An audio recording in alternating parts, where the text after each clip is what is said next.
We are live. How's my hair? Terrible. Oh, that's nice. Oh, wait. It looks Okay. like it reminds me of JP Sears. I wasn't gonna say JP, I was gonna say Kid Rock. Oh, please. So it looks like. All right. So we have coffee. And shenanigans. Salute. To Shenanigans. our Mexican friends. We're a little bit late. A new fancy shirt. See that? Love it. Found it at the Sally Ann. It's a great thing.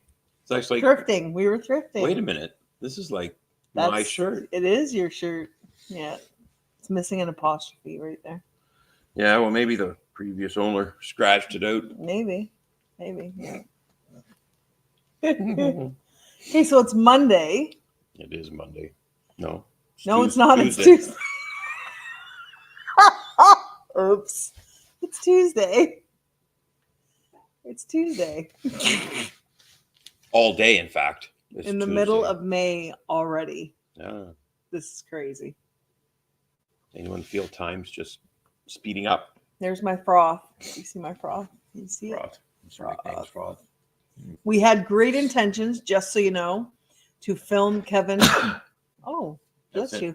Kind of a sun sneeze. To film Kevin making coffee this morning, but then we had microphone problems, so Kevin had to spend the time doing that. That's called the shenanigans. Yeah. So, yeah. Morning setup shenanigans. Yeah, we don't have our own space yet for this, so we have to use our It's right here. dining room, and so we can't keep this all set up all the time. Shenanigans. Okay. Anywho's, all right. What book description did you write today about what we're talking about? I actually didn't write a topic for today. Oh. No, I didn't. Better check your phone in case people have suggestions. Well, I mean, okay. Well, I am actually involved in a little bit of a online Discord, and she thinks it's funny because I've now catapulted myself into the realm of social media. And yeah, because he's resisted it all these years. He's resisted. He's no, but it's just some groups on Telegram. I'm not part of Facebook. I'm not part of Facebook. No, and I'm not. No, but you're part of Telegram. Yeah, I mean, we're part of some groups on Telegram, so we're just having a chat because, we've got a new world to create and all like that. So, no big deal. Yeah, nothing too heavy. Huge. But we've got some very, very good discussions going on about things like natural law. See, those things can happen in social media. Yeah, surprisingly, when conversation is respectful. He's become a bit of a social media whore. Oh, what the fuck ever. Yeah, I just sit and watch because he's just like, oh yeah, and I'm going to say this.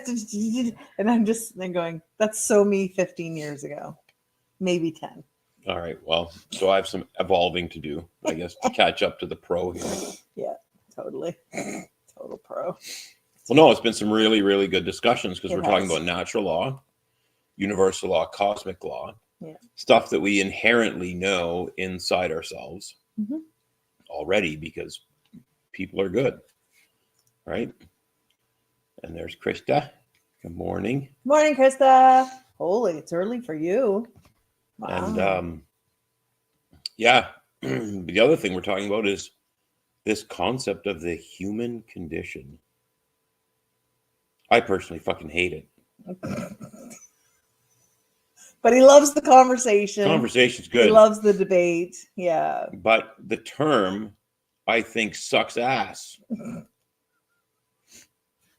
Because I want you to just sort of follow me on some logic here. Here we go.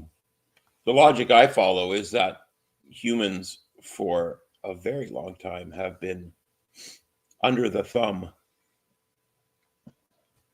in every way, size, shape, color, creed, whatever. They've been under the thumb of, I want to say, just other entities. And for some, to add it in there, we've been under our own thumb. So there's been this concept throughout time of what they call the human condition. And I want you to think carefully for a second here about those 3 words and the specific order in which they are. The human condition. Think about it. Dun, dun, dun. It is a dun dun dun for sure, because there is a basic description, I guess, of the human condition. And I don't know, I think personally it's a cop-out because it says, well, it refers to everything that humans experience and, you know, their environment and society and psychology and all this other stuff. And it's like, no, it would say the human conditions and then it would follow up in which we exist, but it doesn't. It just says the human condition. So think about having a condition. Oh, I've got a condition. See? Who here has a condition? Right? Well, a lot of times people associate that term with health condition, right? Which Yeah, is it's usually a problem. It's my condition, or the condition of my car is really shitty, or it's we great, identify or very much with conditions. Conditions, There's no question right? about it. Yeah, for sure. By the way, let us know in the comments if our sound isn't good, because the mic's in a totally new place today. So it should be fine. we had some problems. The bar was going when we were testing it. Yeah. So. But think about that, the human condition. So my line of logic is that this phrase, this little 3 sets of word. Hey, Stacy Lynn. Stacy. 3 little words Morning. Stuck together. And it's not human condition, it's the human condition. Oh. The human condition means it's a very definitive thing. And we're human, and there's a condition to being human. Well, there's lots of conditions to being human. I'm a human, and it is a condition.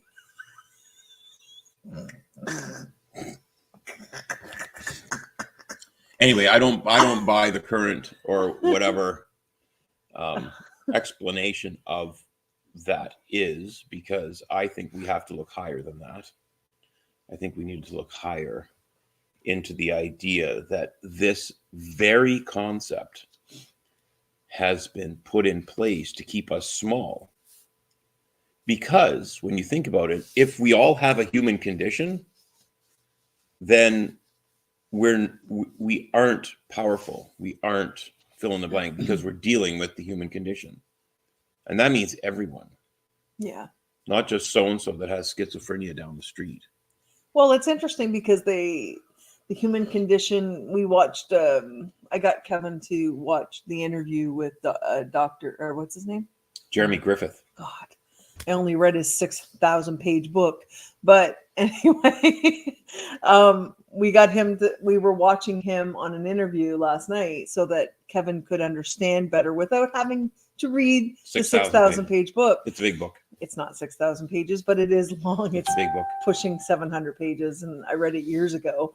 But anyway, he clarifies what it means, what they've now discovered about the human condition, that it's not, that it's actually from a biological perspective. I mean, that's what he does, because typically what has happened in the past is it's the whole Adam and Eve story, right? If you go back to the Adam and Eve story. Well, he explained it as like, that's big. That's like big. He explained it as, because human consciousness has been in a state of expansion forever, pretty well forever. So the analogy I think he used in the interview was, you have a bunch of birds that are migrating to wherever they migrate to, and make sure you get more of that shirt in there. Yeah, we need that tool. You got to get the tool in there. Yeah, we need the tool. I'm gonna paint it red with Milwaukee on it. Yeah. I was going to say the yellow doesn't No. fit for what Kevin prefers. No. I don't know about you, Dana, but Kevin is a Milwaukee guy. Yeah, it's Milwaukee. He's like, it's Milwaukee all the way. Yeah. I'm going to get a red marker and sort that out. But anyway, so these birds are flying to wherever they're going for their next sort of hangout spot. And one bird there looks over and says, oh, look at that over there. There's a different spot over there. I'm going to go over there and check that out. Just be curious. I'm going to go look it out, see what's happening. It's human nature to be curious. Right? And what do all the other birds do? Criticize or go along. Well, one or the other. My guess is the first one. Criticize. Yeah. What are you doing over there? You're stupid. Why are you going over there? And it's a very parallel analogy to the last 3 years, 4 years. Whatever you want to call it. There was no but now, criticizing. But he terms the human condition, and the analogy is that we have now, or that one bird has made the decision to go over there and see what's over there. Yeah. And then all the other birds start yanging on him. Now he's left with all this yanging and feels all of these emotions. He feels everything that would go along with someone being belittled for their decision. And kind of like those of us who chose not to wear a mask. You got to wear the mask to save grandma. Or chose not to get the jibby jab. Yeah. Right. But that's our choice. I need you to wear your fucking seatbelt every time you're in your car to protect me. Okay? Got it? How were you a police officer? That's what I want to like. He's so far removed from that world now. I was lifetimes away. It was 17 years ago, Kevin. When I freed you. I did. I gave him permission to quit being a police officer. Yeah. He left his good paying And guess job. what happened? Guess exactly what happened. Oh my God. You were the bird that went away from the bird that went over there. You were. It's true. Why would you ever leave your good paying job? Yeah. Pension and secure everything. And we've been insecure ever since. No, but think about it. Well, we're not insecure. Other people have been insecure about our situation, but no, we've been going with the flow. We're living. Yeah, we're living. Yeah.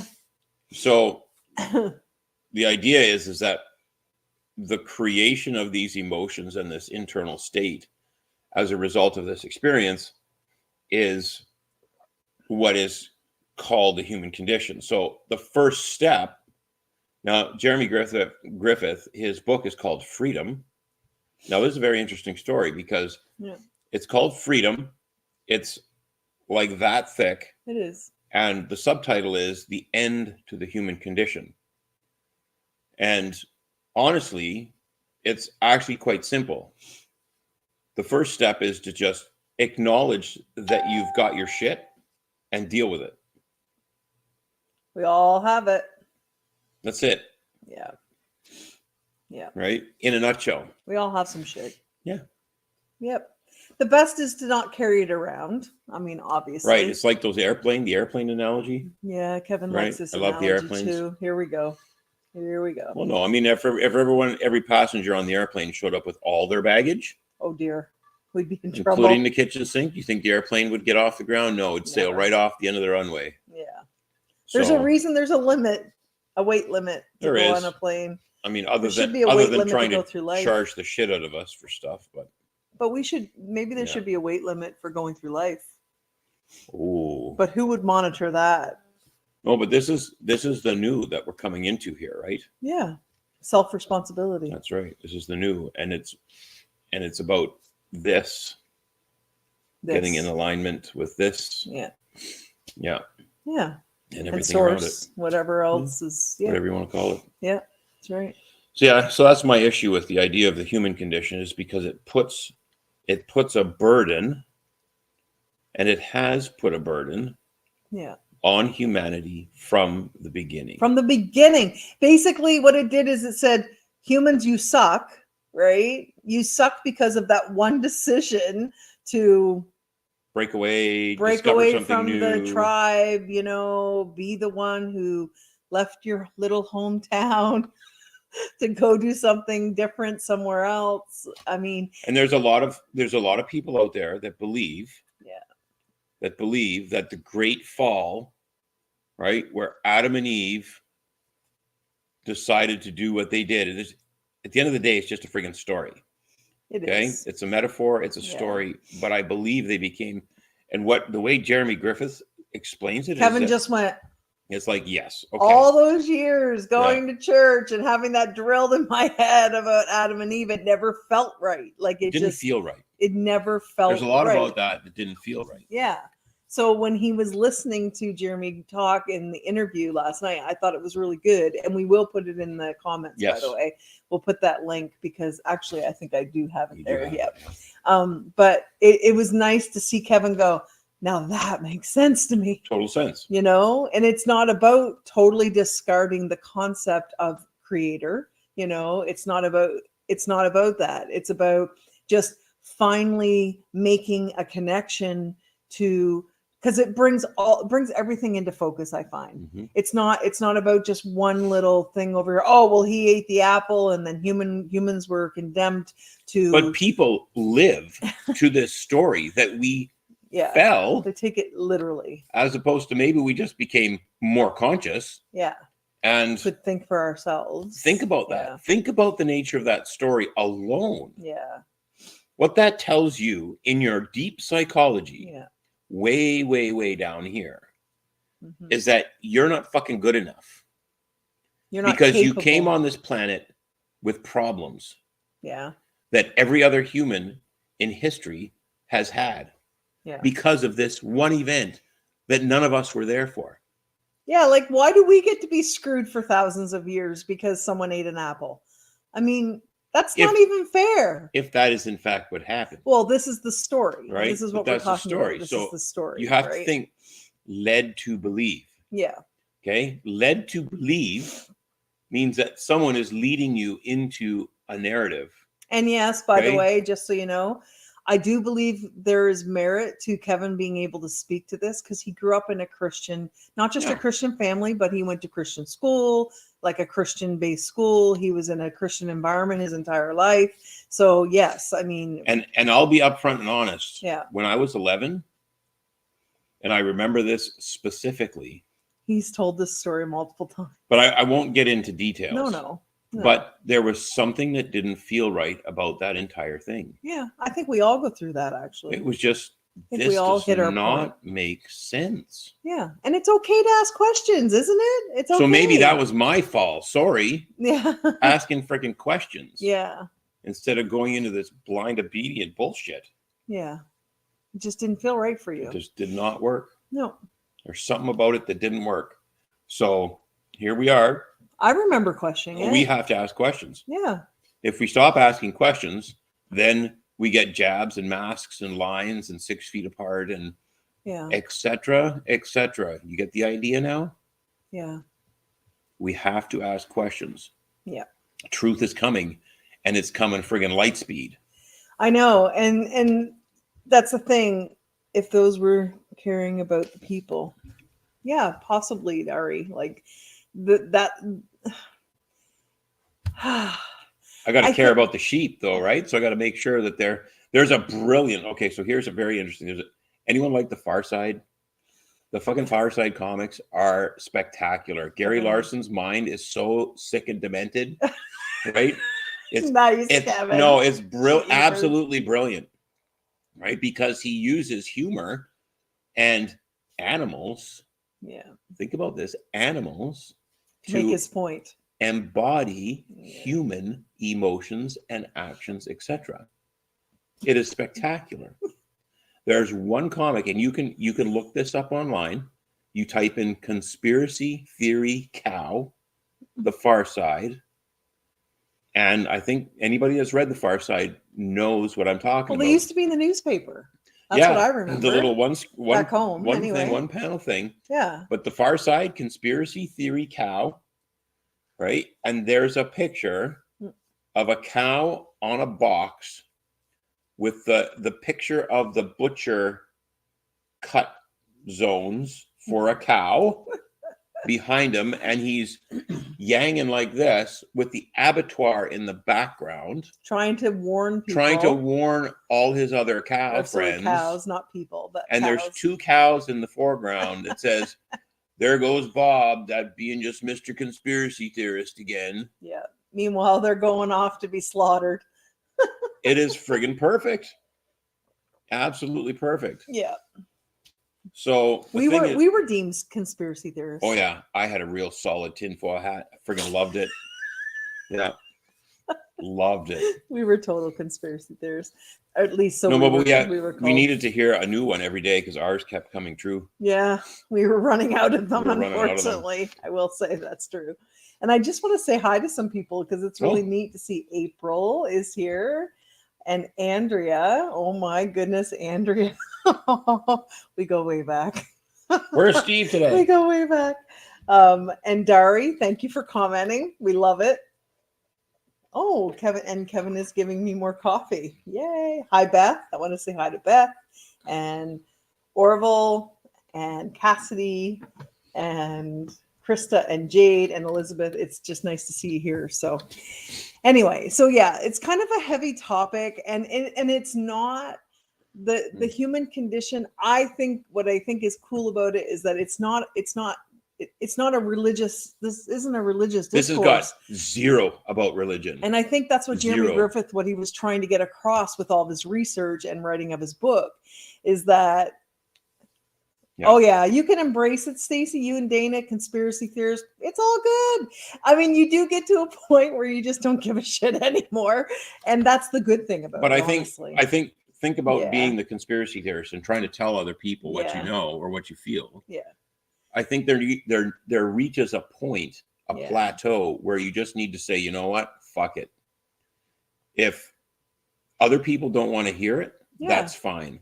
If they start a conversation, because really in the end, it was in this particular last 4 years has been super, super interesting. Yeah. To watch. Well, to see it like to so watch in our face. Other people start to wake up, because it's very curious to see what the trigger is that sort of just nudges them out the door.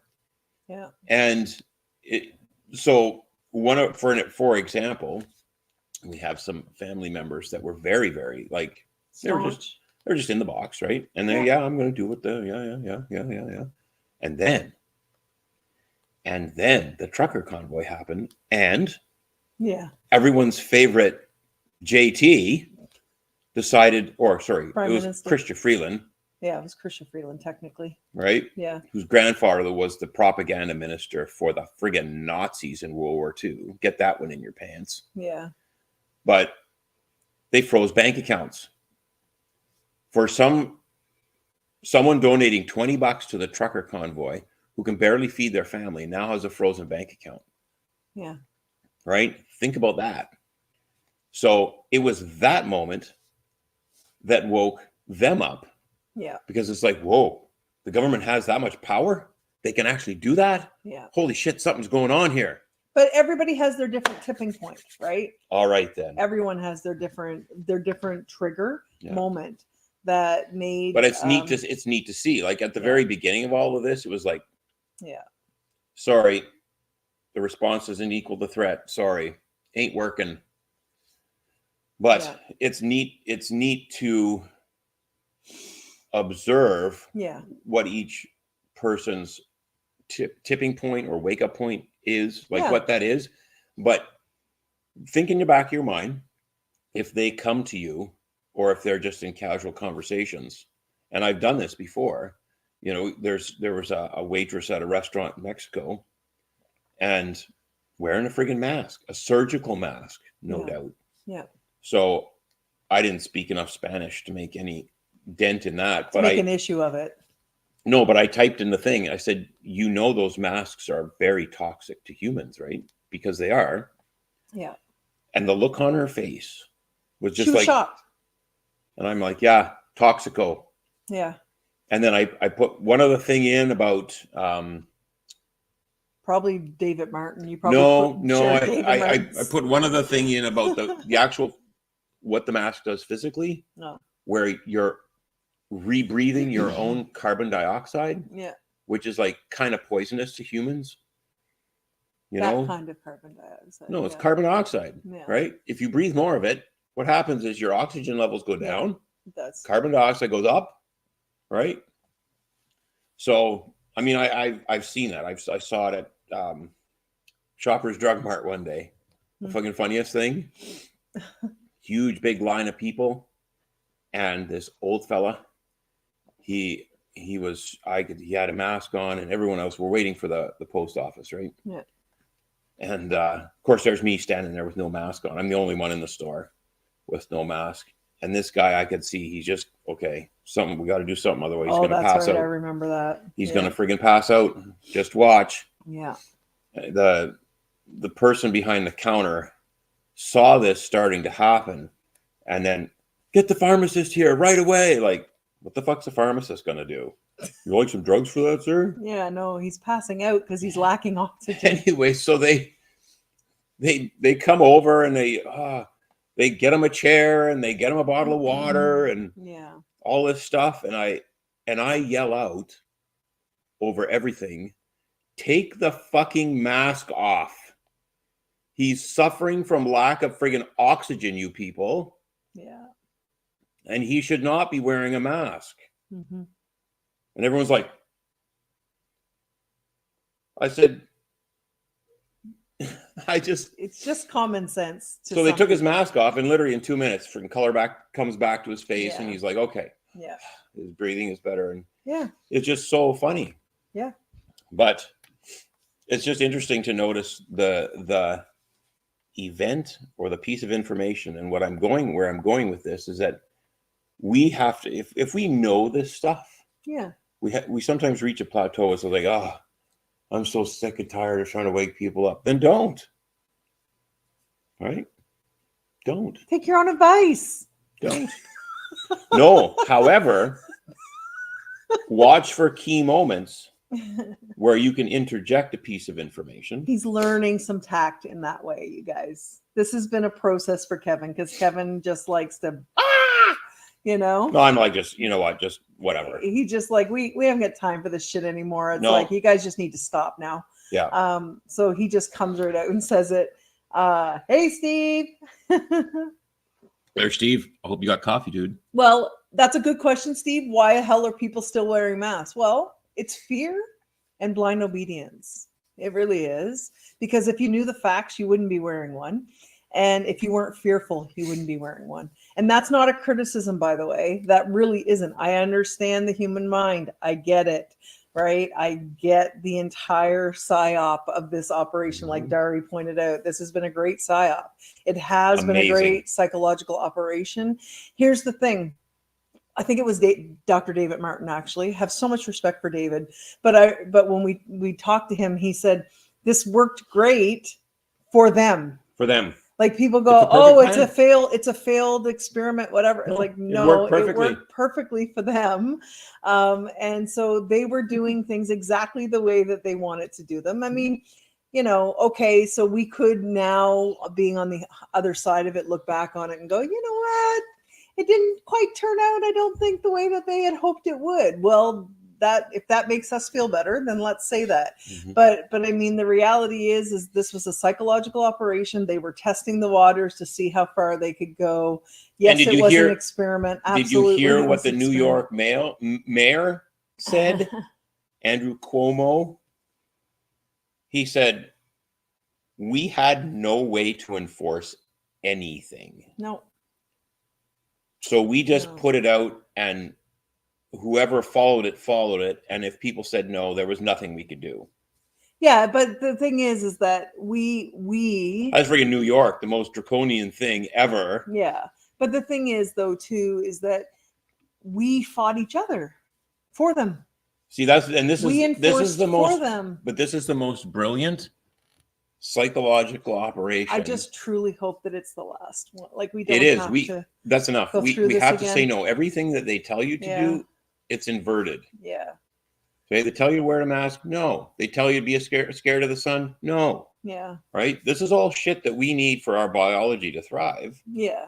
And they know that. That's why they're telling you not to do it. And listen, this is where people like David Icke come in. I know some people go, oh, David Icke, because 20 or 30 years ago, he was the one that was exposing this whole idea of reptilians and things like that. And he was right. He's kind of been proven right. But anyway, the point is that, you know, David was telling people a very, very long time ago, right, that that these things were coming. And it just seems so unfathomable. He's the cow, right, on the stage, with the cut list behind him, the cut picture, going, this is what's coming. This pointing is what's at the abattoir. Yeah. You know? Yeah. So it's quite funny. Sure. But well, I don't think there's any stealing, Dari. I'm going to just say, like, I don't think there's been any real stealing. I think there's been a sharing of information. I think there's been a certain people in the world that have been at the cusp, right, or at the forefront of this information, you know, over these last 2 or 3 decades. And it's now just it's all showing up, right? It's all starting to make more sense, right? And I mean, all the yeah, for sure. So connecting all the dots and everything. So, I mean, there was just a real small number of people that were at that level of information. That's the way I saw it, is that, you know, there were so few of them, really. And if Jordan Maxwell was one of them, that's great, you know. But the very cool thing, I have to say it's cool, is that they relied on the propaganda message to drive the fear, so that the herd would police itself. Yeah. Right? And that's just fact. So I'm sure we've all seen videos, people getting attacked in Canadian Tire. Yeah. For not wearing masks and shit like that. And that's exactly what they wanted, is they wanted the herd, the food, to police the food. Hi, Angie. Good to see you here. So, and it worked. It absolutely worked. The only reason we're even talking about this again is because we started with the human condition, which is a huge, huge topic. We couldn't even begin to cover in one. But it all ties into the nature of our psychological experiences in this time, and where we've been led to believe our entire existence, it seems, on this planet, that we are the bad guys, basically, that humanity is the problem, that we are the ones. It sounds familiar, doesn't it? And now they're taking that whole guilt tripping, right, and they're bringing it into this sort of like, well, now it's human caused climate change, and now humans are the enemy. Like, it's like they're convincing us that we are our own just murderers, basically. So, you know, it's human caused climate change. Yeah. Because we engage in behaviors that cause carbon dioxide to enter the Earth's atmosphere. And I'm like, so first of all, we have carbon dioxide. So first of all, we breathe in the air, we take some of the oxygen out of it, and we breathe out the air that has more carbon dioxide attached to it. Yeah. Okay. Plants live on carbon dioxide. What lives on carbon dioxide? Plants. Hello. They thrive. Plants. When there's more carbon dioxide. And so this, to me, that's a psychological just that too. Alone is this symbiotic relationship between humans and other animals that breathe and plants and trees. This is nature at its best. And things that are green. Yeah. Right? Not one fucking person is talking about the carbon monoxide that might be coming out the back of a car, or the pollution that a country like China is producing exponentially more than anyone. How come they can get away with it and we can't? Yeah. See? So this disparity and the idea that it's humans that are causing this, think about this as a concept. If they had not been engaged in the practice of hyperchemicalization of the planet and us, and everything else that's living, jabbing all the animals, jabbing us, chemtrailing the shit out of us, poisoning our water with fluoride and chlorine and all that crap. Yeah. Right? When ozone and ultraviolet will work. And then all the drugs that they're forcing on people, all the food that has shit in it. Gets dumped into our systems. So every part of our existence has got chemicals attached to it. Yeah. I just saw a thing yesterday. I don't know how true it is, but those Band-Aids, the Band-Aid brand, Band-Aid, apparently has forever chemicals in it. And these are chemicals that just don't ever disappear, ever. I'm not surprised. Which doesn't surprise me plastic. one bit, because you're putting them on a cut that's direct access into the body. Lo and behold, folks. Isn't that a great place to... So think about this. If they had never done any of that, where would we be now? See, and it's a very important question, because where would we be? We don't know. We don't know, because we've never been given the chance. We've never been given the chance. It's like, but now's it's like the time. when you're constantly, you're this being that is trying to swim upstream, and you have this huge like down current that's just against you. And you're towing your human condition, of course. You're towing your human condition and all your other baggage and everything else that comes along with it, right? So it's just like, we were set up for failure in the beginning, right? With this kind of mentality, right? That humans are bad, and we made mistakes of, we should never have questioned things, and we should have just obeyed blindly. So why would a country need to have a weather modification act? Yeah. Why would we need that? Yeah. For what purpose? Because they don't like their weather. They just want to change it. No, they want to pander to the insurance companies that don't want to pay out money because they want them to cloud seed. Now they're calling it cloud seeding instead of fucking chemtrails, right? Which is what they are. Yeah. Like people that think we're smoking some shit. Sorry, dude. Too much evidence now that says that's not. It ain't. You can see the drawings from friggin' decades and decades and decades ago of the jetliner schematics to retrofit passenger planes, military aircraft. And when you have a grid pattern in your skies... Sorry, that's not natural. Sorry, man. That story ain't working. Yes, I know, Dari, you're bringing up some other issues that are definitely worthwhile discussing.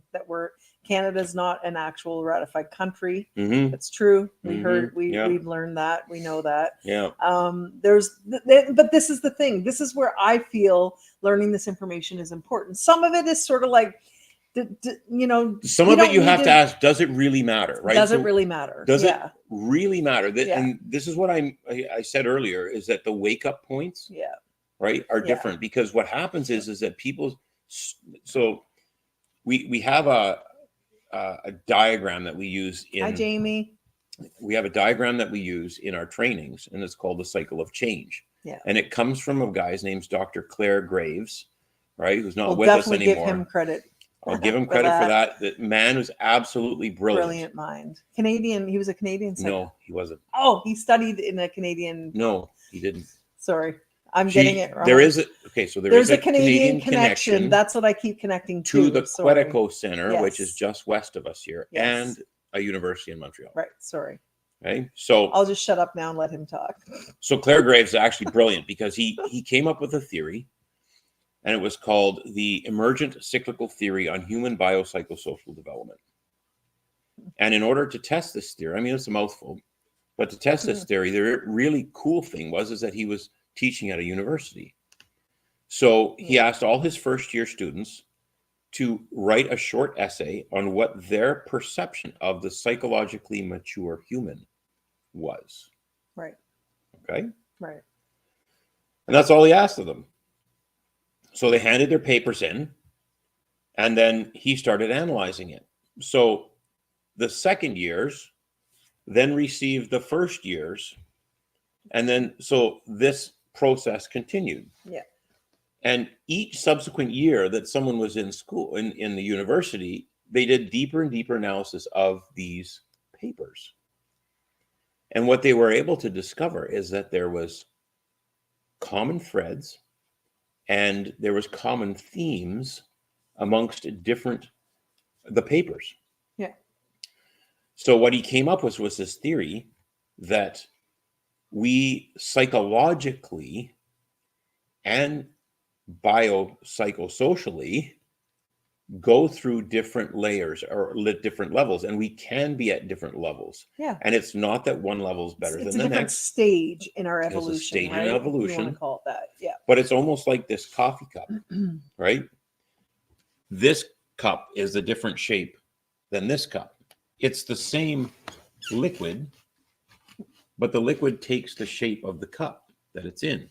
So the cup is the rigid psychological structure that exists at a certain level, and the liquid inside is the malleable part. Yeah. So that's what can change shape. So, but he says typically the base neurology, being the hard rigid box or container, doesn't change. Yeah. So in a person's lifetime. Right. So it's neat to see, and the reason I bring this up is because it's neat to see the progression of awakening that people usually go through.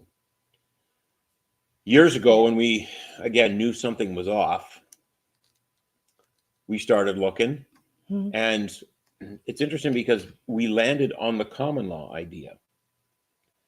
And the common law idea was the idea. Take a closer look at the theory, before you judge it. But yeah, because it's a huge. This has been termed, and that's just you can't do justice. In a few minutes. That's just my lay interpretation of it. But this has actually been described as a theory that explains everything. So until you get into the meat and potatoes of it, I find it's a very cool way to explain how whole societies, right? Yeah. Remember, he was an industrial psychologist. And how individuals can grow, right? And expand from where they were or where they are to where they're going. It's something different. It is very interesting. And the reason we bring this up too is because we've witnessed it. Yeah. In friggin' action. So here's in ourselves. In ourselves, but also in others. Because when we were in India in 2012 and 13, we were deep in study in this, and he has a book called The Never Ending Quest, and it is a very detailed explanation of each of the levels that they have determined. Another long book, yes, but it's more like a textbook reference manual, or reference book. Yep. But we were in this place where the owner was a devout Hindu man and former military Indo-Tibetan border police, and all of that sort of stuff. So in the box, okay, it was so interesting because as Ava's reading the chapter on that particular level, describing the way, so the book is describing the way a person might be in that level. And it says word for word, a person at this level will gravitate towards the Japanese style of leadership. And the next day, this guy is saying, I prefer the Japanese style of leadership. No joke. No fucking shit, man. And it's like, I mean, not that it's not recommended to pigeonhole people. No. Based on that sort of thing. No. It's just, it was very interesting how when we were reading this description of this level of biopsychosocial development. And no level's better than the other, remember? Based on Claire Graves', research, it was just bang on. And you can see it once you understand this stuff, then you can see it in people. But it's good because it's not about pigeonholing for me. It gives you a different perspective. It helps you to understand where their minds are at, right? I mean, I feel how to help change. Yeah, I feel that it helps me to accept more where a person is at and just go, it's okay. I just say to myself, it's okay. They're at that level. And so they're going to think this way until something happens. right, in their lives that may jolt their neurology and bring them to a different place of thinking, a higher level of thinking. So, right? yes, a big thing is perception, 100% perception. Absolutely. The thing here, though, is we have to understand that what happens in the stress response. Yeah. Okay, out of all of this, what actually occurs in the stress response? So if someone goes into fear, right, we have the reptilian brain fight or flight deal going on. Yeah. But the other thing that happens is that we will typically revert back to those core base sort of box container, neurological containers of behavior. Yeah. So, I mean, even though we might have higher level of thinking and, you know, the frontal lobes are well turned on and the whole bit, what Kevin is saying is that there's still a base neurology there, so that when a person is in a high stress situation, typically, not always, they will revert down to where their structure actual is, right? Rather than the fluid inside, like we talked about before. So the interesting thing about this is that it's picture an ice cream cone or tornado, right? It's small at the bottom, and as it goes up, it expands, right? So this is the analogy. This is a picture that's been used to describe this theory. But no one level is better than the other. Just remember that. Well, very clear on that. We do have to keep our nervous system very calm. There's no question. And actually, Jeremy Griffith in the Human Condition book, Freedom, that's what he talked about, how they've made this connection where the nervous system is a key component, right? In our growth and in our understanding and in our biology, obviously. So very, very important piece. No question. No question. Absolutely. So if you want to look more into that, there's a lady, her name's Natasha Todorovic. Yeah. And we can share a link. She was the partner of Dave Cowan. Yeah. Who worked closely with Claire Graves. Yeah. And was given, so Dave Cowan was given all of Claire Graves' manuscripts by his family, right? By his family when he died. He inherited it. I'm really hot. So they were able to do a lot of research. They were able to do all of that stuff. But they've edited a lot of his work into books. Yeah. So Spiral Dynamics, The Never-Ending Quest, and there's a bunch of other books that are related specifically to sort of presentations and seminars that Claire Grave did while he was still alive. Yeah. And they recorded them. So they've transcribed them into books, which is actually kind of cool because people are asking questions similar to the ones you're asking here. Yeah. So the thing is, everyone, they, quote unquote, they know all this. They know. Yeah, they know our human psychology, and that's why they're able to, you know, to do a lot of the take a lot of the actions that they are able to take to manipulate us because they know how we're going to behave. Right? It's unfortunate that we're so damn predictable, but we are. But then it's also good that we're so predictable because then we will know. Yes, influence. But in their case, it's manipulation. It is manipulation because it has a nefarious intent. Right? Manipulation, 100%. Yeah. But one thing that I will say, we were getting caught up on some David Icke last night because we're part of Iconic Media, like we're members of that. By the way, I highly recommend it. It's freaking hilarious. I love What Taff, like David's son, Jared. So Gareth and another guy, Richard Willett, they do this short little, maybe an hour long, but they go through some news stories that they look at. They started it during COVID when they couldn't be together, so they would get together over this call. And it's called What the Actual Fuck. So WTAF. They would make fun of the news. Oh my goodness. Make fun of the fake news, right? Because we know it's fake. And so anyway, it's really, really funny. I highly recommend it. But anyway, we were getting caught up on David's content last night on his Connect the Dots. And he talked a lot actually about Canada and about Trudeau and stuff because Canada, I don't know. I would hope that anybody who's on this right now would actually understand this at this point, that Canada is in a really tough spot right now. Canada's in a really bad spot. And we are deep. I just want to say we are really deep up the ass of the World Economic Forum. So they're censoring everything. But the bill that censors everything deletes the past. Yeah. So get that one in you. So it censors it right now, but it forces you to delete everything you might have ever said. Well, Dari, when I posted. say Canada, I don't mean Canada as a ratified nation. I don't care about any of that language, to be honest with you. When I refer to Canada, I mean Canadians. I mean people who are living in Canada. People are in this geographical boundary. Yeah. Period. We are in trouble if we do not become aware. If we do not become aware and then choose to not allow this to happen, because this censorship law alone is dangerous, unbelievably dangerous. I didn't even understand this until David mentioned this last night, that they can actually go back into the history, you guys, of this. If they get this law passed, they can go back into your past social media posts and they can determine if those were hate crimes based on this law. And then they can charge you based on the past. I mean, we're talking shit in the past. So what they are doing, and please don't be fearful of that, okay? That's just to be aware, to be informed. So what they are trying to do is get people to be fearful of that threat and then go back into their history of their social media and start deleting everything. And what that does is, you got to remember, when this is in a digital format, once things are deleted, they're gone, right? They're gone.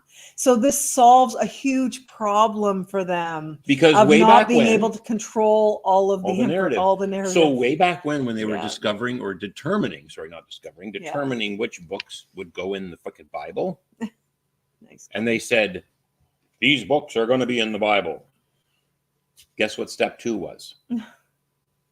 Step 2 was to destroy, and I say that because that's what happened, destroy any competing information. Yeah. Burning libraries and killing people that may say something other than what the books of the Bible wanted people to know. Okay, so what happened then? This is history repeating itself, folks. Yeah. So what happened then is happening now, because all that ancient knowledge up to that point was then destroyed.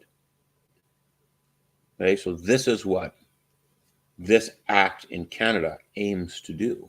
I agree with you, Dari. Dari's mentioning that the government has no money. They don't have the money. Oh yeah, 100%. But this is we agree, and that's 100%. Why we're not saying these things to be fearful. This is awareness. This is just to be aware that this is where they're going. Yeah. Right. This is where they would like things to go.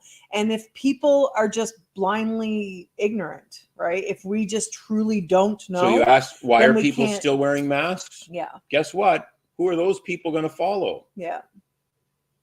That's where their psychology is at. It's in that box. That's in that thing that needs the authority to tell them that they have to tie their shoe, their left shoe first on a Tuesday, their right shoe first on a Wednesday.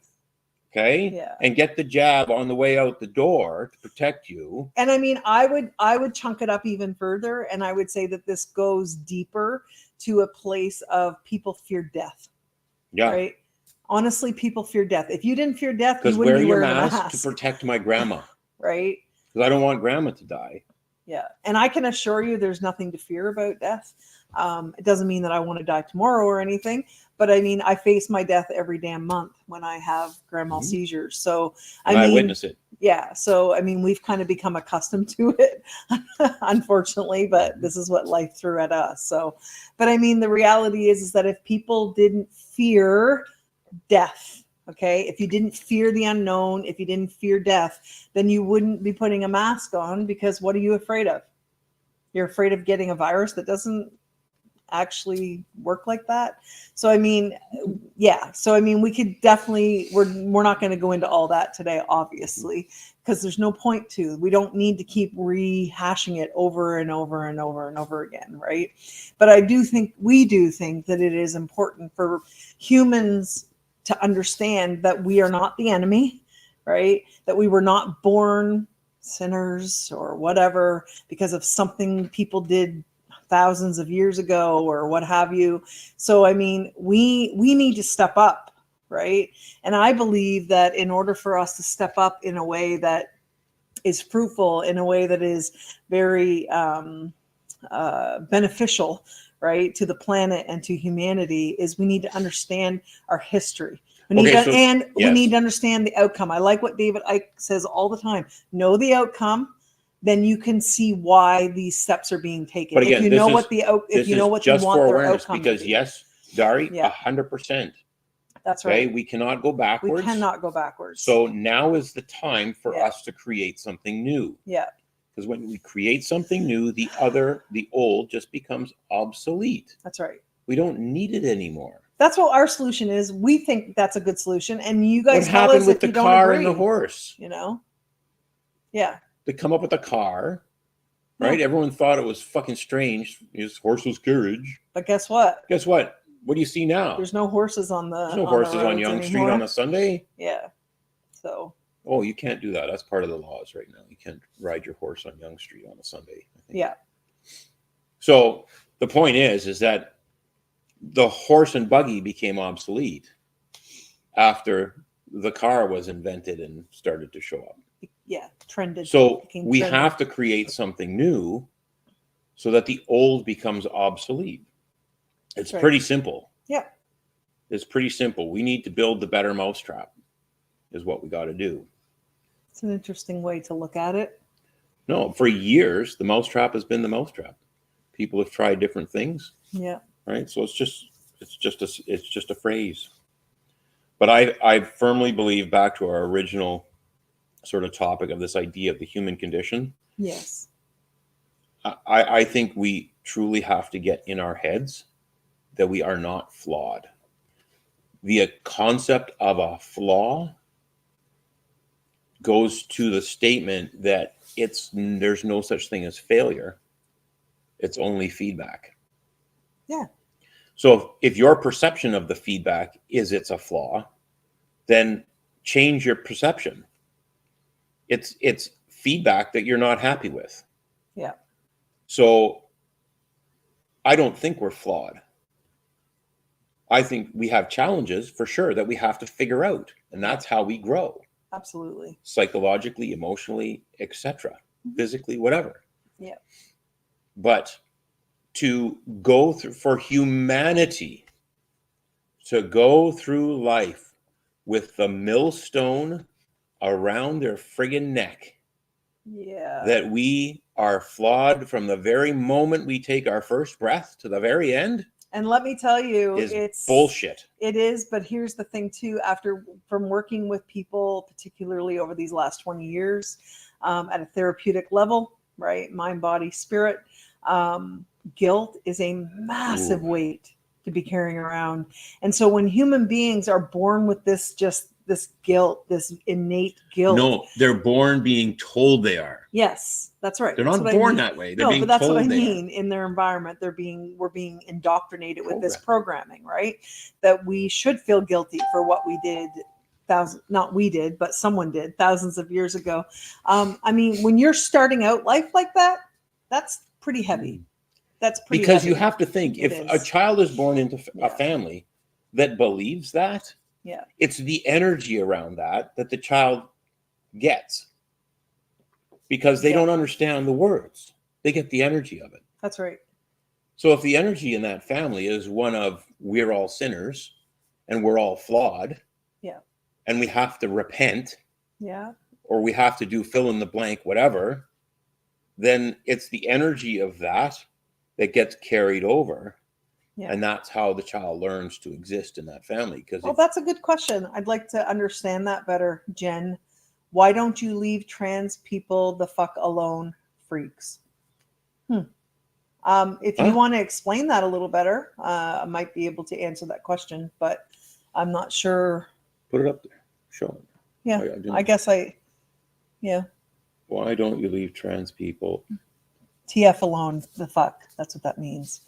So are you insinuating that we're attacking trans people? Because I'm not really sure about that, but this is the first time that has ever been mentioned in this entire friggin' podcast.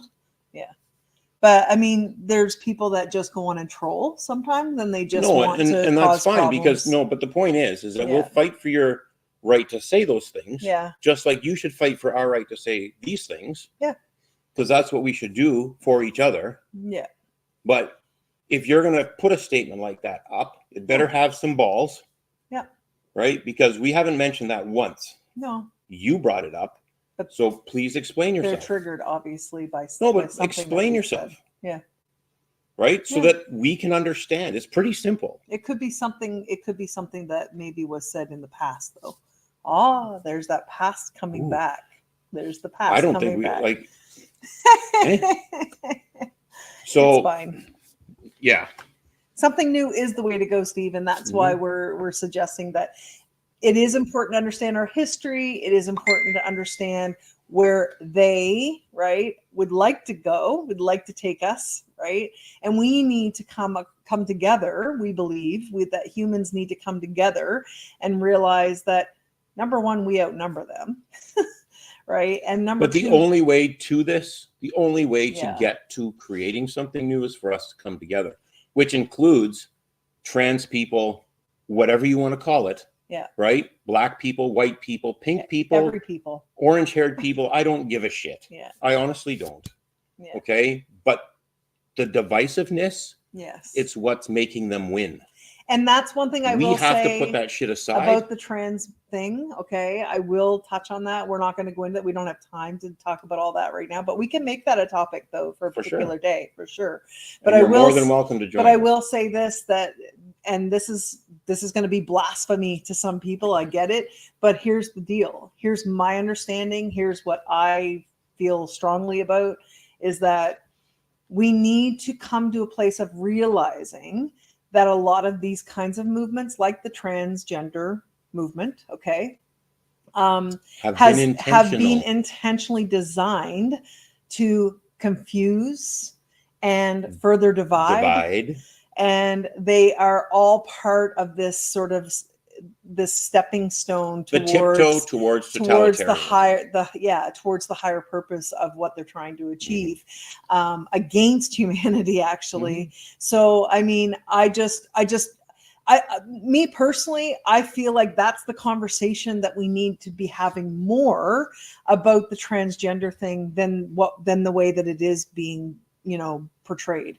Because if we can't accept the fact that the reason that we have a whole bunch of kids in school that are questioning their gender is because they've been indoctrinated with this programming that they should be confused about their gender, that they are a different gender than the biology that they've been born with, and everything. If these things were not being pushed on them, then they would not be having even these questions in their minds. And it's not just school. School's been pushing these ideas in their heads. Media's been big time pushing it, and it's not just TikTok, guys. Like, this is everywhere now. The governments are all in on it. I mean, this has been very well laid out. It really, really has.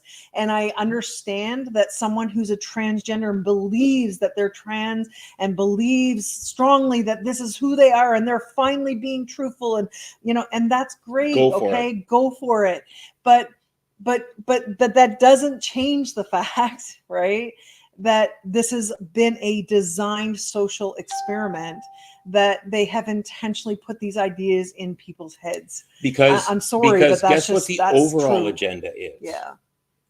Right? The big agenda is to reduce the world's population. And that's no joke.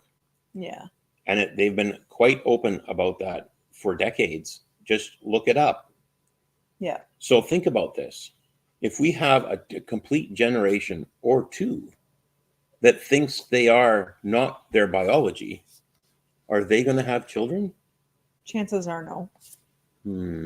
Yeah. Let's think about this. Yeah. And then you couple that with Planned Parenthood and easy access to abortions and, I don't know, jabs that attack. Well, having sex changes and puberty blockers at young ages. No, but that's exactly the point, right? Yeah. If all of this stuff now becomes mainstream, and where you're making laws to make it, I mean, back in the 70s and 80s, sure, was there persecution of people that were gay, etc.? Yeah, sure. Do you think that's happening now? No. Like that? No. Probably not. It's the opposite now. You know? So, I mean, you've got... Now kids are feeling pressured to be something else. something other I than want to what be they a cat are. today. You Yeah, know what? they're feeling pressured to be a different... Whatever. Claim to be a different gender or to be gay. I honestly, we didn't talk about that stuff when we were growing up in school. It just wasn't an issue, because it's not that there weren't effeminate sort of guys, say, or whatever, masculine like, women, that maybe whatever. we may have seen as gay back then or whatever. But the thing is that we didn't discuss our sexuality openly because it was a personal issue. Yes, okay, it wasn't a thing that you talked about maybe back in the 80s and whatever, but the reality is I just kind of go, I'm 49 and I'm not a prude at all. And I talk very openly with my kids growing up, to the point that it'd be like, shut up, mom, you know, like too much information. If like, that's shut what up. you are in the end, we still love you. Yeah. But I mean, the thing is that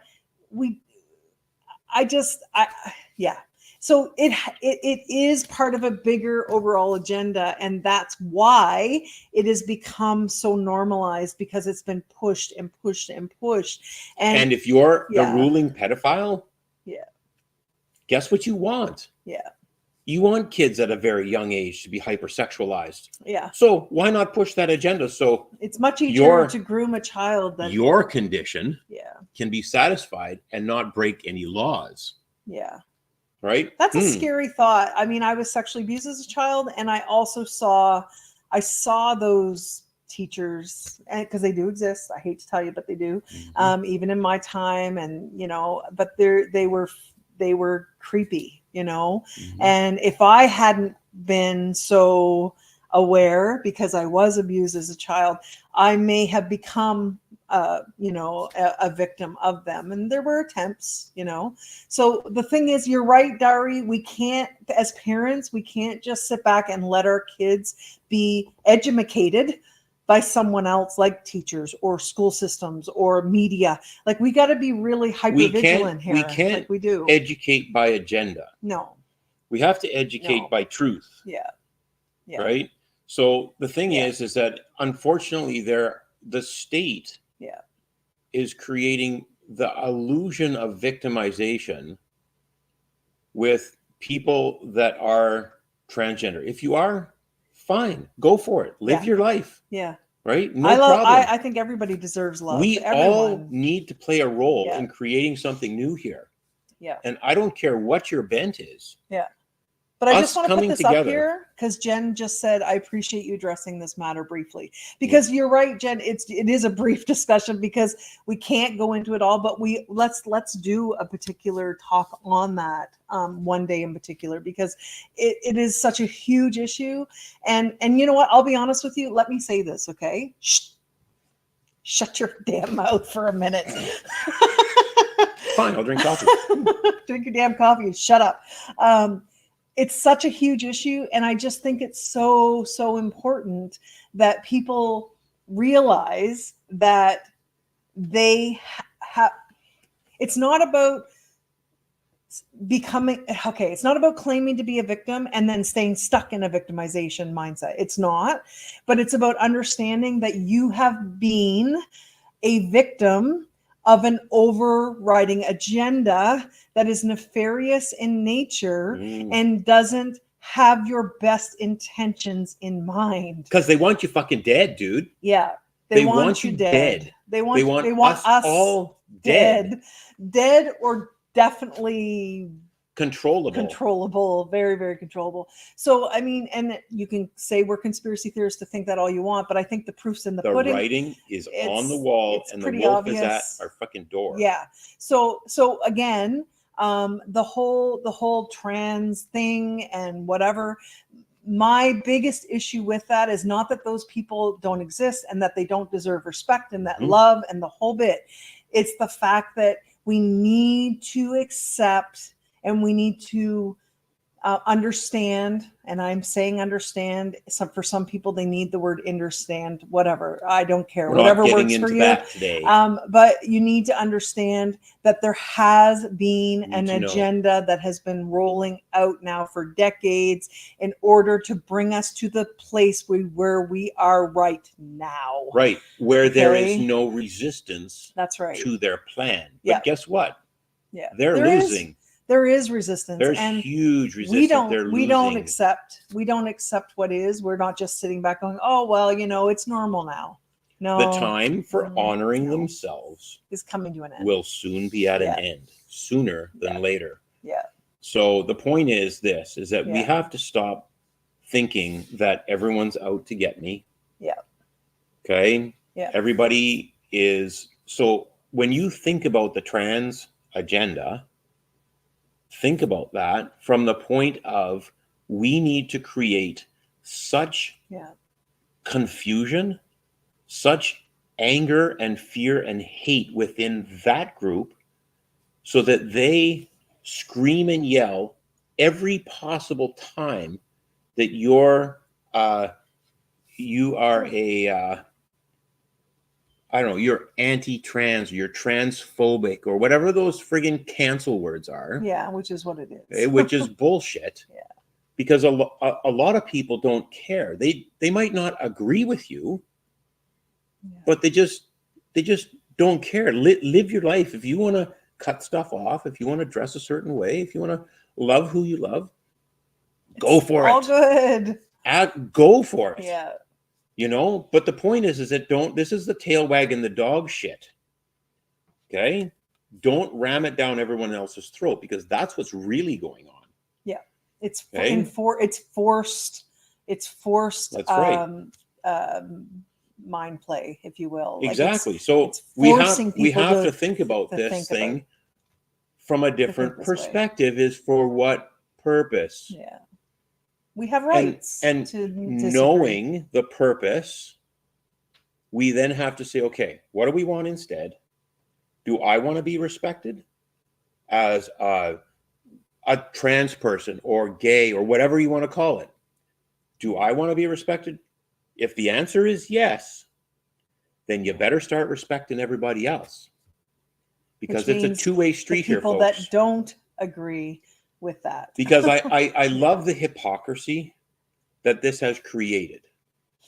Okay, so you see the signs around Pride Lives Here with all the colors and the very pretty signs. Yeah. Right next to it, it says hate has no place here. Yeah. So I want you to think about that very carefully, because the first thing that these folks will do, and it's human nature. Not all. We're generalizing. We understand we're generalizing. Will hate the person that doesn't agree with them. And I'm like, but you said I don't hate you. I don't agree, and it's not for me. No. We're just disagree. Is that okay? Well, I guess so. Well, then what's the problem? Yeah. The point here is that there's no room for disagreement anymore, though. Healthy disagreement. The divide and conquer agenda. That's another agenda. Divide and conquer agenda is alive and well. Yeah. So we, as mature men and women, have to rise above that, because we have to come together no matter what our differences are. No matter what. If we get stuck on our differences, and that's where we sit, they win. They win. They win. Right? We have to stop focusing on our differences. Trust me when I tell you, people. Okay, trust me when I tell you, we have way more in common than we have different. We got more important things to do. Absolutely. Like then muck around in the friggin' weeds. Like get grounded, like Krista pointed out. They want us in the weeds. Yeah. So anything that they can do to keep us in the weeds, they're going to do. We just have to get up out of the weeds. So this is the lesson for today, is that we have to friggin' come together. This is Kevin's lesson for today, his learning moment. No, we have to come together. We all need to get There's absolutely nothing more important on this planet right now than whatever you want to do, go for it. Yeah. There is nothing. Thanks for being here, Dari. Yeah, Appreciate there is it. nothing more important to do right now as humanity than to come together with the common idea that we have all been victims. All of us. Right? And we want something different. White, blue, black, brown, orange hair, does not matter. We've all been victims of the same entities. We have.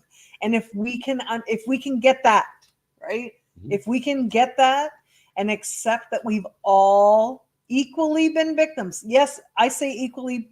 Oh my God, I shouldn't have said that word. That's probably causing some problems. But no, but the thing is, we're all the same. Yes. The thing is, we are all food. Yes. Okay? We're all slaves. We're all slaves. Let's agree on that. Yeah. And then say, what do we want instead? I mean, there's been some different, places and some different groups that have been like their stories have been really emphasized, right? With how they've been victimized, right? I mean, I'm going to say it. First Nations, right? The African Americans, right? Every single race, color, creed, everything. Every single one of us has been enslaved at some point in history. Yeah. And if you do, they used to sell white slaves as well. That's right. Well. Yeah. That's the truth. And I mean, that's not to whitewash. Is that what they call it? There's a term for that. Or to dilute, right, your history or your circumstance or your story. It really truly isn't. It's just we need to get to the place where we accept and understand that we're all victims. And if we could just get to that we've all been victims, but guess what? We can also all rise up in our power. But this is the nature of the solution to the human condition. Yeah. Acknowledgement is first. Yeah. Action to do something different is second. Yeah. All right. So we need to acknowledge that we're all on the same level here. Yeah. Okay. With regards to what's happened to humanity. This is going to be a key component to we're all the same. We're all same. Humanity uniting and we have to come together. Feel that uniting this is so urgent. Folks. Oh, it's so urgent. This is so urgent. We have to come together. Yeah, we do. Okay, we're really working on it. Trust me, we're working on it. There's lots and lots down of groups working on it behind the scenes because there truly are a lot of humans that want to be instrumental in this movement, right? Mm-hmm. Of bringing humanity together. Well, and you're right, Dari. Dari just said, I feel we will unite after we are brought to our knees. Well, I'd say we're on our knees. It's just people sometimes don't realize it. We're totally and that's part of the issue is that people have to realize it in their own way, in their own time. Yeah. Okay? Yeah. 100%. So because that's step one is acknowledgement, that right? jolt. Some people need that shock to their psychological system, shock, right? And they need that neurological jolt. It reminds me of like somebody who when they get that diagnosis, right, of cancer, I've really often questioned this like I said, being a therapist the last 20 years, I've seen this happen multiple times. I do wonder what would have happened with my clients that ended up being diagnosed with cancer. What if they weren't told they had cancer? Because I would educate them and say, well, you do know that that's just an abnormality in your body. They found something that is abnormal, right, by their standards in your body. And then they diagnose it as cancer and different stages of cancer. So they can get paid more. So they can get paid. This is because if we understand that this is how the system's set up. This is how it's set up. I read this book 20 years ago that doctors get paid based on what the diagnosis is and the level of the diagnosis. So they will diagnose cancer as a later stage of cancer because they get paid more. And have you heard this? Just wait, let me finish. Jeepers. And they can push them into the treatment protocols, which are the radiation and chemo, and that they make even more money because they prescribe that, right? Slice, burn, or poison. Yeah, and that's been, I mean, yes, it saves some lives. There's no question. I don't take that away from, but then I just wonder, what if the person wasn't told they had cancer at all? What if they were just told, oh, you know what? Like, I feel a restriction in your left breast over here. And, you know, I just really recommend you go see fill in the blank, you know, or start maybe make some changes to your diet, or change your mindset, or, you know, but of course, doctors are not going to do that because doctors are trained to diagnose and prescribe. I mean, that's just their their hands are training. tied. Yeah, it is by part of the the whole colleges. thing. Yeah, to not recommend anything else. That's right. And Dari, you're right. And that is why they diagnose with cancer and things like that, because they know that that does jolt the system. And innately, most people, not all, but generally, people are fearful of death. Did you know that? So as soon as you tell a person they have cancer, the first thing they think is death. And then you have to wonder, is it actually the restriction in their body that is going to end up making them sick and possibly die? Or is it the shock that they got to their neurology that actually created a much worse pathology in their body that caused them to get sicker and die? Just a what if question. And you know that 90% of people get ill on their trip over to get chemo. They get sick before they even get it. Before they show up. Yeah, because in their minds, they equate chemo with, I'm going to get really sick. Think about it. You know, so that's a power of the mind, guys. And how many stories have you heard of people that have 4th stage cancer and just instantly are just better? Because they decide? Or they go through, you have cancer, and then they get to a certain point, oh, we misdiagnosed. Yeah. Look up iatrogenic illness. Type that in on your search. Iatrogenic illness. I can actually type it on here. That's death by medicine, folks. And it's a thing. And they record this shit. 250,000 people, I think the statistic is in the US, 250,000 people die every year from iatrogenic illness. This is illness caused by medical treatment. Yeah. Is that okay with people? I think we should ask better. We need to do better. We need to do better. And in order for that to happen, we have to come together. We do. And again, this comes down to, because we have very strong opinions, I will say, and if you haven't noticed already, we have very strong opinions about the medical system. Okay. Mm-hmm. And that's not to say that there aren't wonderful people that are stuck inside a really shitty system. Right. But everything serves a purpose. It absolutely serves a purpose. So our idea of a solution for things like iatrogenic illness, and you know, medical caused death, is why don't we treat, because most things that are being treated in the medical system are chronic, right? They're chronic conditions, and the reason that they're chronic is because they are systemic, and because they have a mind, body, spirit component. It's not just any one thing. Right. And so, Brady, Alex, it's kind of nice to see my daughter. She's, oh my God. Anyway, it makes me feel good. Alex, you can make me cry because you care about these things. And I like to think that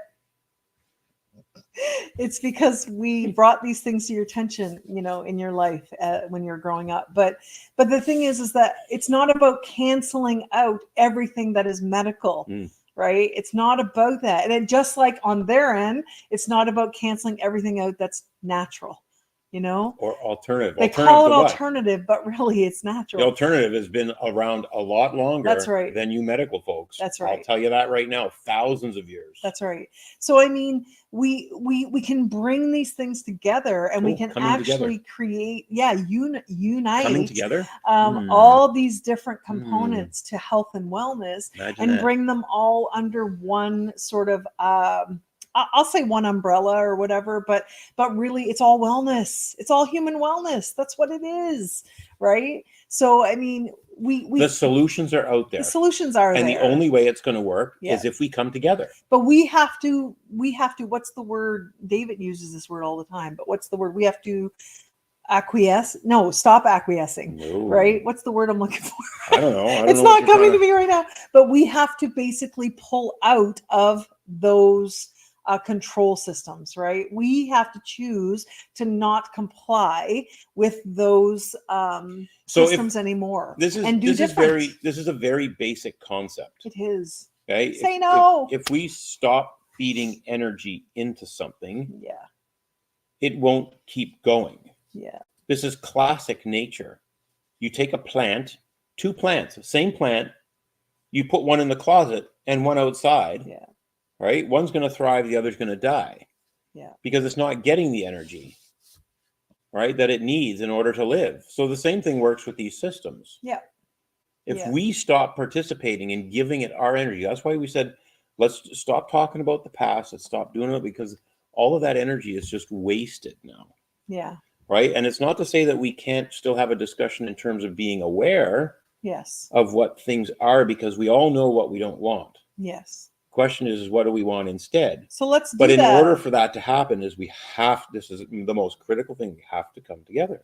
We have to come together first. Dari, you're right. We need new teachers and new schools. Absolutely, we need that. So what if? But we need to come together. What if? Yeah. All of those wonderful teachers that saw the writing on the wall with this COVID bullshit. Yeah. And said, I'm out. I cannot be part of this system. What if those teachers, these great educators, came together and let's form a new educational system? Yeah, there's great examples. Because I guarantee people that have been in that system are saying, "Why am I teaching this?" Yeah, because the kids are asking it. Why do I have to learn it? Yeah, the teacher's saying, "Well, why am I teaching it?" I guarantee that's happening. Yeah, guarantee it. No different than medical people. Yeah. If you're a nurse or a doctor or a fill in the blank, whomever, that has chosen to leave or was quitted, right? Why don't they all come together and say, and I know people are doing this already, they're coming together. What is the common denominator? People are willing to pay. But what's the common denominator? They are willing to pay for that care. They're coming together. They're coming together. They're coming together to create something new. And that's where we have to go. It is. We have no choice but to go there. We're going to do our part. Okay. This podcast is just kind of a fun way for us to get out there and engage with people and start to, drop some seeds. But we're also doing work behind the scenes as well, working on bringing people together and starting new things. Funding is a key thing, like whether you like it or not, we're still in a world where we need money to live. So, we're working on that whole side of things as well. So anybody who wants to, be a part of that, just stick with us here. We got some good stuff going on and we're excited about the future. I'm not scared of the future. Humanity I'm not. Has to unite. We do have to unite. That's such a huge piece. I can't even. Humanity has to unite to create something new. And push that old shit out the door. Oh, Dari has projects? Excellent. Come on over. Let's chat. DM me, Dari, because we need more people like you. I love your program. Awesome. Thank you, Mary Ellen. I appreciate that. Thank you very much. We just, honestly, we truly were talking about this stuff anyway over our morning coffee. And so we just decided, why not start sharing all these deep conversations that we're having over coffee with people and just see if we can get the conversation going. And I agree with you, Dari. I'm so tired of speaking because you can only talk things so much. You can only talk about things so much. That's where, and then action needs to come in. And trust me when I tell you, there is a lot of action that is happening right now. Lots of stuff going on. There's a lot of exciting action stuff happening. too. You're not going to see that on the news. You'll never see it on the news. And even you're going to have a hard time seeing it on social media because so much is being censored, especially in Canada. So maybe what we'll do next time. Yeah. And actually, we'll be on the road on Thursday, I do believe. So we will be on the road. So we're going to be an on the road podcast. We will try to do that. It's going to be. It depends. But it'll be on the phone. Yeah. It'll be on the phone. So look for it. We'll be traveling to Calgary tomorrow to go see our daughter and our son and pick up some stuff. Yeah. And then we'll be coming back. But we're going to do our best to keep this going because the conversation has to continue. Dari's in Toronto, so we can connect her with a couple of people that we know down in that area. We definitely know people down there. Yeah, there's good people that are in that area that are. And when we do a trip east, which I think we're probably going to do. It's by the end of leaning summer. towards that. It kind of is. Yeah, we've got lots We'll to stop do. and say hi, or we can have a big potluck, or no, not a potluck. We can go to the East Indian buffet. Yeah, in Toronto, we love the East Indian, and then maybe we'll go all the way to the East Coast itself, like to New Brunswick.